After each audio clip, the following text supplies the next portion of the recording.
О самых заметных событиях понедельника вы узнаете из материалов наших корреспондентов. В студии Сергей Михедов. Здравствуйте. Коротко о темах. Новые рекорды Якутии и реализацию программы переселения граждан из ветхого и аварийного жилья в этом году обсудили на традиционном совещании. Какие показатели достигнуты? Аэропорты Севера запускают акцию «Боевые шелкопряды». Одной из площадок плетения маскировочных сетей стал Маганский аэропорт. Бродячие собаки терроризируют Чульман. Сотрудники госавтоинспекции проверяют автомобили. Школа ухода за пожилыми. Расскажем новости Нерюнгринского района. Новый автобусный маршрут номер 11 запустили в столице республики. По этому маршруту курсируют новые автобусы. Через какие районы пролегает маршрут? Алдан принимает команды по лыжным гонкам и биатлону в Южной Якутии. Сильнейшие спортсмены России и ближнего зарубежья традиционно начинают сезон. Как проходит вкатка? В Якутске чествовали Героя России Радимира Максимова. По традиции торжественная церемония прошла в Доме правительства с участием общественности. Глава республики Айсен Николаев поздравил участника специальной военной операции и вручил сертификат на сумму 1,5 миллиона рублей. Напомним, Радимир Максимов получил звание Героя России за совершенный подвиг. На протяжении 2 суток боец оборонял и удерживал занятый опорный пункт ВСУ и уничтожил с товарищами более 30 боевиков. Несмотря на ранение, он выполнил поставленную боевую задачу. Отметим, с начала спецоперации 9 якутян удостоены звания Героя России. Очень волнуюсь. Даже в передке так не волновался. Сейчас много народа собралось сегодня. Очень такой момент. Не каждый же день, да? Поэтому как-то, хочу поблагодарить еще раз за столь хороший прием. Еще отдельно хочу еще благодарить, кто помогает именно на фронту, нашим ребятам, именно с Якутии. Аэропорты Севера запускают акцию «Боевые шелкопряды». Это плетение маскировочных сетей для бойцов специальной военной операции. Одной из площадок плетения стал Маганский аэропорт. Подробности в сюжете Марферины Алексеевой. Во время обеденного перерыва мы кроем лекалом наши будущие сети. Так, сотрудники Маганского аэропорта вот уже 2 недели дружно плетут маскировочные сети. Это оказалось очень результативно, делятся работники. За 2 недели они смастерили специальный стенд, придумали лекала и, закупив материал, сплели уже 5 сетей. Я плету уже 3-й раз. Вначале казалось, конечно, сложно, но приноровились и очень даже сейчас, я думаю, неплохо у нас получается. Я считаю, что в принципе в наше такое сегодняшнее положение, я считаю, что каждый человек должен помочь нашим бойцам, участвующих в специальной военной операции, и вложить, каким образом, как они могут вложить свой труд, помощь оказать. Я думаю, что это очень поднимает боевой дух. Помогают действительно чем могут. Помимо материальной и финансовой поддержки участникам СВО держат связь с их семьями. Всего в аэропортах Севера службу несут 24 сотрудника. Уборка территории, вывоз снега, доставка воды, предоставляются услуги, если такая есть необходимость, сварщика, сантехника. Недавно помогли в вопросе по оформлению документов для газификации частного дома здесь, в Магане. Присоединиться к плетению все желающие смогут с 18 октября. Акция распространится и в других филиалах по всей республике. Все жители Магана уведомлены. И если есть желающие, то мы всегда рады. И во всех филиалах это уже в ближайшее время, наверное, в конце этого месяца уже присоединятся во всех районах. На площадке будут организованы на территории аэропорта, поэтому всех желающих ждем, рады помощи. Марферина Алексеева, Джулустан Иннокентьев, Якутск. Реализацию программы переселения граждан из ветхого и аварийного жилья в этом году обсудили на традиционном совещании под председательством первого вице-премьера Дмитрия Садовникова. Всего с 2019 года на эти цели было направлено более 85 миллиардов рублей. За период действия программы введено 280 многоквартирных домов. До конца года должно быть сдано 123 МКД на 446 квартир. В настоящее время из аварийного и ветхого жилья переселили более 40 тысяч человек. На сегодняшний день не секрет, что проблемой в строительной отрасли является это удорожание строительных материалов, а также логистика на территории Республики Саха-Якутия.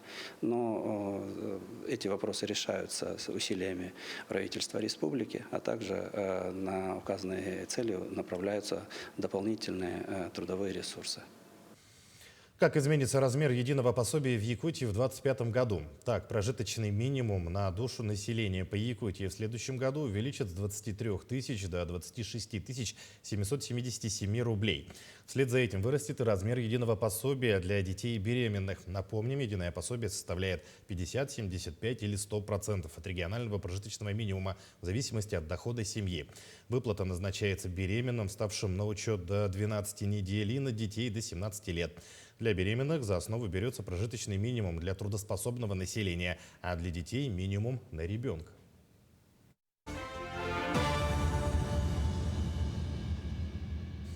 Далее предлагаем обзор новостей Нерюнгринского района. В ближайшие несколько минут мы готовы представить вам краткий обзор самых значимых событий Нерюнгринского района за прошедшую неделю. В студии Иван Лазаренко. Здравствуйте. Следственный комитет возбудил уголовное дело из-за нападения стаи бродячих собак на 12-летнюю девочку в поселке Чульман Нерюнгринского района. Свора собак буквально растерзала беззащитную девочку средь бела дня, недалеко от жилых домов по улице Строителей. 17, где-то 25, поступил звонок, на телефон мне от моей тещи. В трубку она сказала, что на Вику напали собаки. То есть Вика — это моя младшая дочь, Виктория. Где, она не знала. Параллельно еще один был звонок.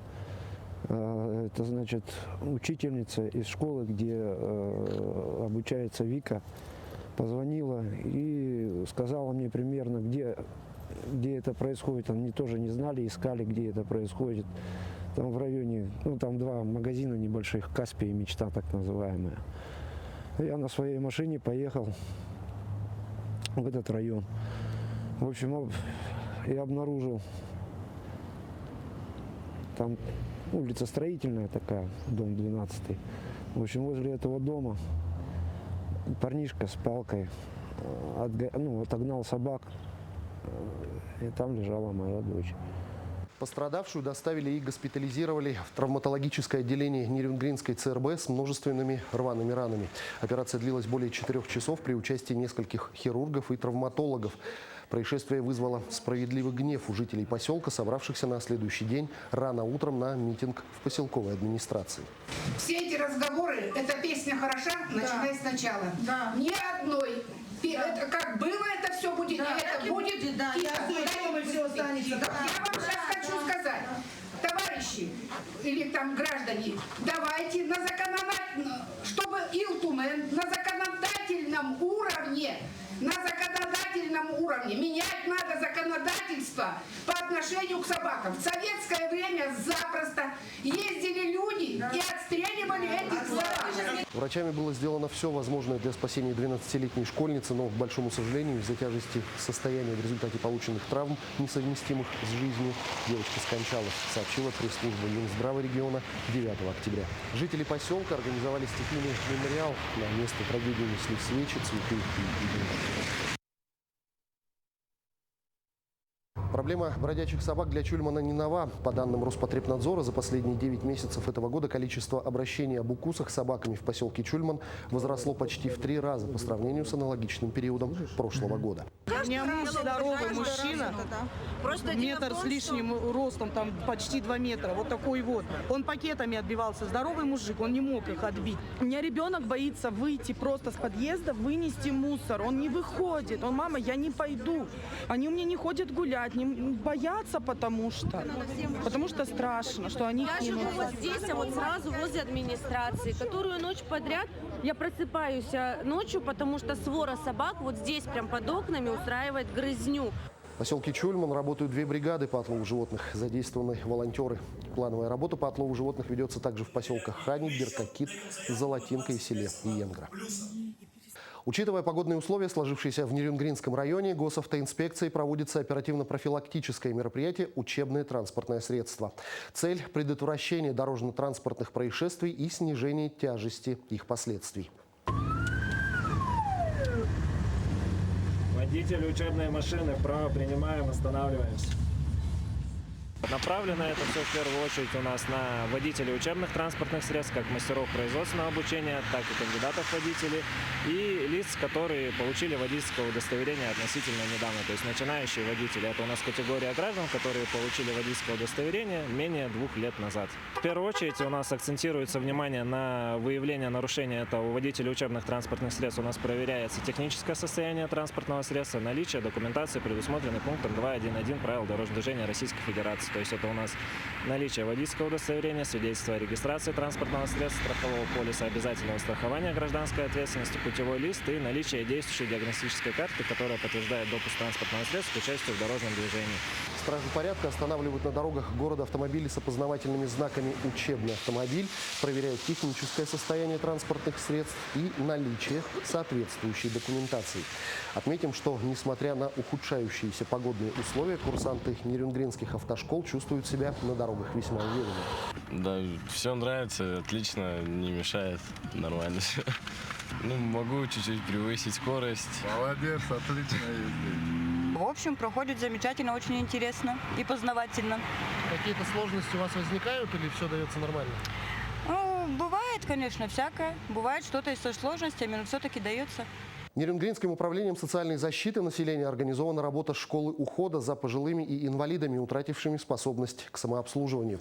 Целью школы ухода является обучение волонтеров, социальных работников и всех желающих правилам ухода за пожилыми и инвалидами для улучшения их самочувствия, восстановления или поддержания способности к бытовой деятельности и адаптации к сложившимся условиям. Задачами школы ухода является обучение практическим навыкам всех людей, которые осуществляют уход. Обучение качественному и безопасному проведению процедур по уходу, профилактика осложнения в результате неправильного ухода, организация домашнего пространства, правильное использование дополнительных технических средств реабилитации и обучение психологическим аспектам, которые связаны с уходом за такими людьми. Обучение проводится в дистанционном формате. Его продолжительность и периодичность зависит от выбранных тем. По словам специалистов и жителей района, востребованность в выпускниках этой школы довольно высока. Дело в том, что у меня тоже больная мама, ей нужен уход. И вот такая школа, как вот сейчас открывается, я думаю, она в дальнейшем поможет и людям, и окружающим, то есть в помощи пожилым, которые нуждаются именно в помощи. Я поэтому сюда и пришла за помощью. Желающим пройти обучение в школе ухода необходимо обратиться в управление соцзащиты населения по улице Карла Маркса, 15, к специалисту по работе с инвалидами.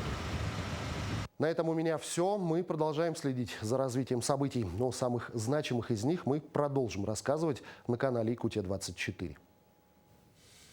Идем далее. День государственного флага Республики Саха-Якутия отмечается сегодня. Праздник был утвержден 14 октября 1992 года. Что означают цвета флага? Белый круг на голубом фоне символизирует преемственность поколений и дань уважения к традиционным верованиям предков. Узкая белая полоса в сочетании с белым солнцем на фоне голубого неба олицетворяет красоту и суровость севера, экстремальные условия жизнедеятельности людей. Белый цвет символизирует чистоту, мудрость и радость. Красная полоса символизирует верность родной земле и дань памяти прошлым поколениям. А зеленая полоса олицетворяет короткое якутское лето, цвет таежных просторов и природных богатств. С 8 по 11 октября региональный центр выявления и поддержки одаренных детей вместе с целевым фондом будущих поколений Якутии при поддержке Алроса провели выездную образовательную экспедицию в Мирнинском и Ленском районах. Об итогах экспедиции расскажет Вероника Таюрская. Целью образовательной экспедиции является прослушивание детей для приема в высшую школу музыки, просмотр и отбор детей в якутскую балетную школу, комплексное исследование функционального состояния организма юных спортсменов, мастер-классы по направлениям искусства, спорт и креативной индустрии. Развивается сейчас стрельба из лука очень активно. С каждым годом выезжают ребята все больше. Вот сейчас буду смотреть и выявлять самых талантливых, кого можно будет пригласить в дальнейшем к нам в училище Олимпийского резерва. Цель нашей поездки – выявить одаренных детей. В частности, у меня в области математики, физики. И по итогу решения этих задач, проверив их работы выполненные, мы можем позвать их к себе в Малую академию наук на обучение на профильные смены. Образовательные экспедиции регионального центра выявления и поддержки одаренных детей проводятся при финансовой поддержке целевого фонда будущих поколений и Алроса с 2021 года. За это время было охвачено свыше 14 тысяч детей из 89 населенных пунктов 19 районов Якутии. Ленинский район является 21 районом. Проехали более 2000 километров до Ленска. В Минском районе были Тасюрех, Светлый, Чернышевский, город Мирный. А сегодня работаем в город Ленск. Образовательная экспедиция при поддержке целевого фонда будущих поколений и Алроса продолжит выявлять юные таланты по всей республике. Вероника Тверская, Виталий Андреев, Якутск, Ленск. Ну а жителям села Орлах Мирнинского района этой зимой представится возможность попариться в новой бане. Сельчане на протяжении многих лет обращались с инициативой обустроить общественную баню. В этом году завершится строительство модульной бани. Банный комплекс рассчитан на 12 мест, где будут расположены и мужской, и женские залы. Кроме того, в бане появится прачечная. Сейчас идет монтаж полностью. Остались только внутренние работы. Почему комплекс? Потому что там не только, допустим, мужские, женский зал для того, чтобы принять, мыться, да, и плюс здесь будет еще прачечная. Прачечная, тут будет 2 машины для стирки и 2 машины для сушки. Здесь будет газовое отопление. Поэтому надеемся, что само себестоимость стоимости бани будет намного меньше, чем, допустим, если это было бы тепло с котельной, да?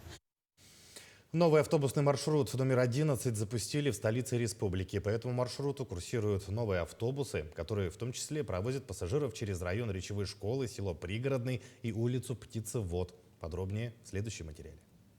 Город активно растет и развивается. Ежегодно вводятся различные нововведения, в том числе нарастает количество курсирующих маршрутов.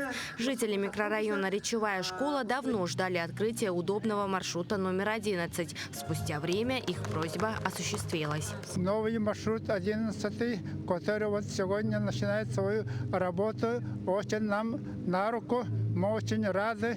И здесь много детей отсюда ездят в школу.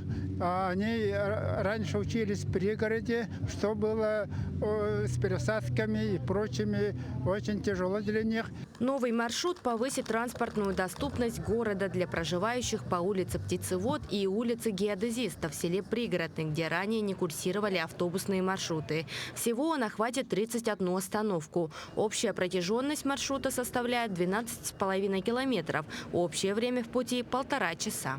Маршрут всего лишь 12 километров. Но это получается, нужно будет ехать очень-очень потихоньку, никуда не торопясь. Цепляем птицефабрику, вот едем на Гемин, после Гемина Прометей получается. У нас после Прометея мы идем по автодорожной и выезжаем на пригород. По пригороду полностью проезжаем и едем на конечку. Для пассажиров большое удобство, он теплый автобус, летом он не жаркий, есть кондиционер. Маршрут будет работать с интервалом в 2 часа с 7 утра. В течение дня они будут выполнять 18 рейсов. Пока курсируют только 2 автобуса, однако их количество планируют нарастить до 6. Также в следующем году будет поднят вопрос об установке теплой остановки в микрорайоне Речевая школа. Обязательно теплую остановку в планах 2025 года мы установим. На данный момент мы установили уже около 50 теплых остановок. Сегодня работает теплых остановок муниципальных 45 штук. Мы обязательно будем добиваться того, чтобы их количество увеличилось, поскольку в наших климатических условиях теплая остановка является такой же неотъемлемой частью дорожно-транспортной инфраструктуры, как и этот автобус. Автобусы маршрута номер 11 будут двигаться с двух конечных остановок – Речевая школа и улица геодезистов в селе Пригородный. Отметим, за последние 3 года ЯПАК и частные перевозчики «Союз Авто» обновили более 120 автобусов. К тому же в планах на ближайшие годы закупка еще более 250 новых машин. Даяна Федорова, Георгий Григорьев, Якутск. В Якутске открылась выставка к 80-летию профессора Анатолия Бурцева. В научной библиотеке главного учебного корпуса СВФО представлены более 300 работ, монографий, научных статей и учебных пособий доктора филологических наук. Напомним, Анатолий Алексеевич первым на Дальнем Востоке защитил докторскую работу по английской литературе. Много лет работал деканом и проректором филологического факультета. Написал очерки о каждом из 31 народном писателе Якутии. Кроме того, его первым аспирантом был известный прозаик Андрей Геласимов. В торжественном открытии выставки приняли участие народные писатели, коллеги и ученики профессора, а также студенты университета. 20 монографий, примерно столько же учебных пособий. Ну и остальные статьи в разных журналах. Иностранных есть, российских, республиканских.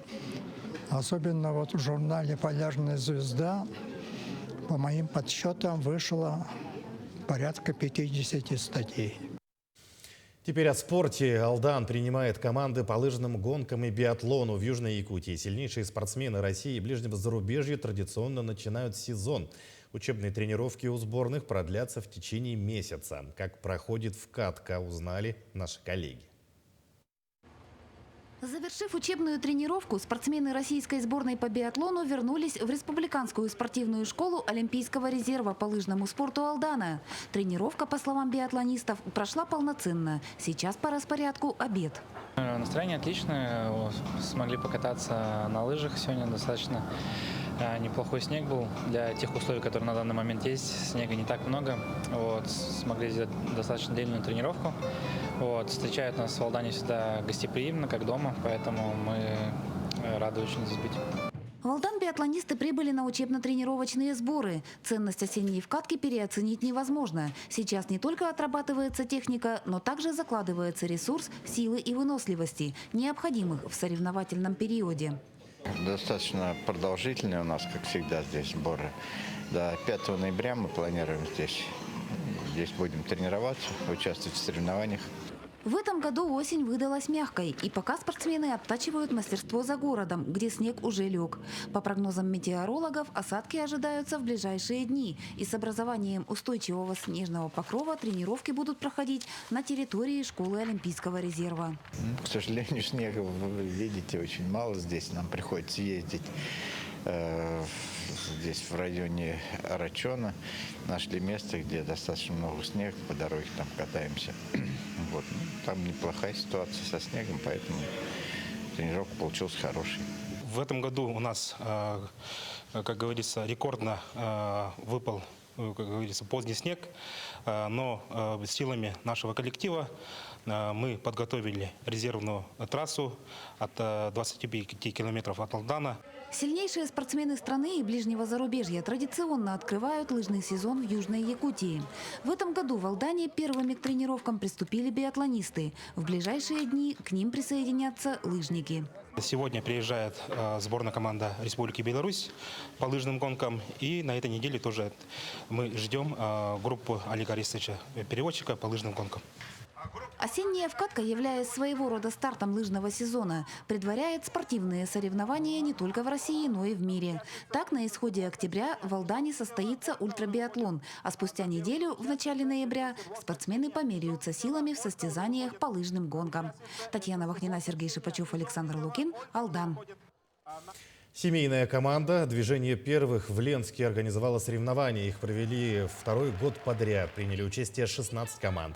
Ребята вместе со своими родителями соревновались в 5 конкурсах. Это визитная карточка, прыжки через болотные кочки, бег с мячом, перетягивание каната и эстафетная палочка.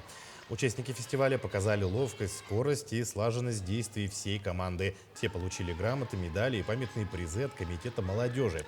Подобные мероприятия помогают формировать здоровый образ жизни и поддерживают семейные ценности.